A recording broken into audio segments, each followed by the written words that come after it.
Assalamualaikum warahmatullahi wabarakatuh.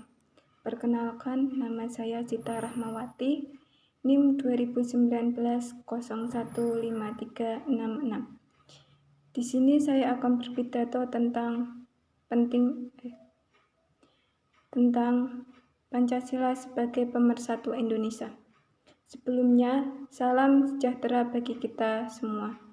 Saudara-saudara sebangsa dan setanah air, marilah kita panjatkan puji syukur kehadirat Tuhan Yang Maha Esa, karena dengan rahmat serta hidayah-Nya, kita dapat berkumpul dalam keadaan sehat walafiat. Saudara-saudara yang saya sayangi, Pancasila pasti tidak asing bagi kita semua. Banyak yang berpendapat bahwa Pancasila adalah sebagai dasar negara. Lalu, ada yang berpendapat pula bahwa Pancasila sebagai cita-cita bangsa Indonesia. Akan tetapi yang paling penting dari sebuah Pancasila adalah Pancasila sebagai alat pemersatu. Seperti pidato saya kali ini, yaitu Pancasila sebagai pemersatu bangsa Indonesia. Saudara-saudara sekalian, Pancasila sebagai pemersatu bangsa Indonesia tersirat dan jelas dalam butir-butir Pancasila, terutama pada sila ketiga Pancasila, yaitu pemersatu Indonesia. Lalu, mengapa dapat dijadikan sebagai alat pemersatu Indonesia? Hal tersebut dapat dijawab dari pembentukan atau perumusan Pancasila sendiri, yaitu terbentuknya oleh nilai-nilai luhur yang digali dari kekayaan bangsa Indonesia sendiri. Jadi, Pancasila sudah mencukupi keseluruhan dari bangsa Indonesia. Nah, selain itu, keranakan Indonesia adalah majemuk, yaitu memiliki berbagai macam budaya, suku, bangsa, ras, dan agama. Maka dibentuklah suatu alat pemersatu, yaitu disebut Pancasila. Saudara-saudara sekalian, pemersatu amat penting kaitannya dengan masa depan Indonesia, karena dengan perumusan dapat tercipta suatu perdamaian yang telah dicita-citakan bangsa Indonesia. Cita-cita tersebut tercantum dari pembukaan Undang-Undang tahun 1945.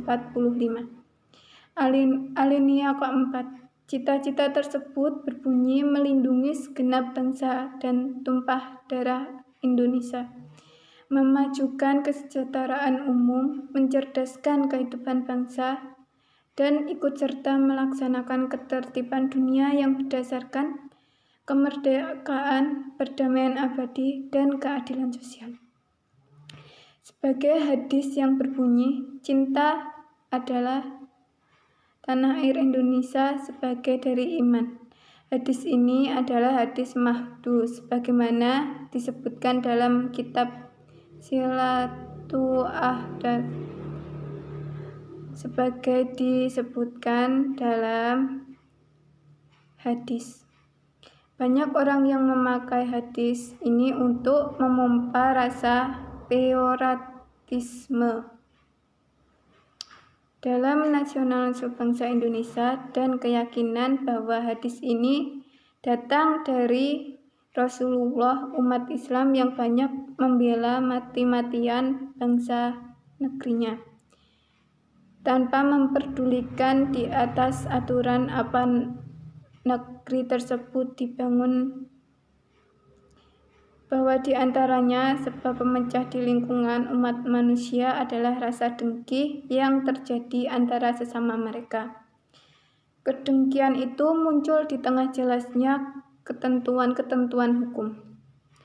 Jelasnya batasan hukum tidak membuat persoalan selesai. Perselisihan itu sering muncul setelah umat manusia pada mulanya bersatu. Tidak ada pihak lain kecuali kita harus kembali ke jati diri sebagai bangsa yang santun, berjiwa gotong royong, dan toleran. Marilah kita bersama-sama memperkuat 4 pilar kebangsaan itu melalui nilai-nilai Pancasila sebagai landasan yang dapat menjadi fondasi perekat sekaligus payung kehidupan bangsa Indonesia. Nilai ketuhanan, nilai kemanusiaan, nilai persatuan, nilai permusyawaratan, dan nilai keadilan sosial. Saya yakin bangsa ini dapat meraih jalannya di masa depan. Nilai-nilai itu harus diinteraksi dalam sanubariku bangsa sehingga Pancasila hidup dan berkembang di seluruh pelosok Nusantara. Sekian yang dapat saya sampaikan. Apabila ada kata yang kurang sopan atau berkenan, saya mohon maaf. Wassalamualaikum warahmatullahi wabarakatuh.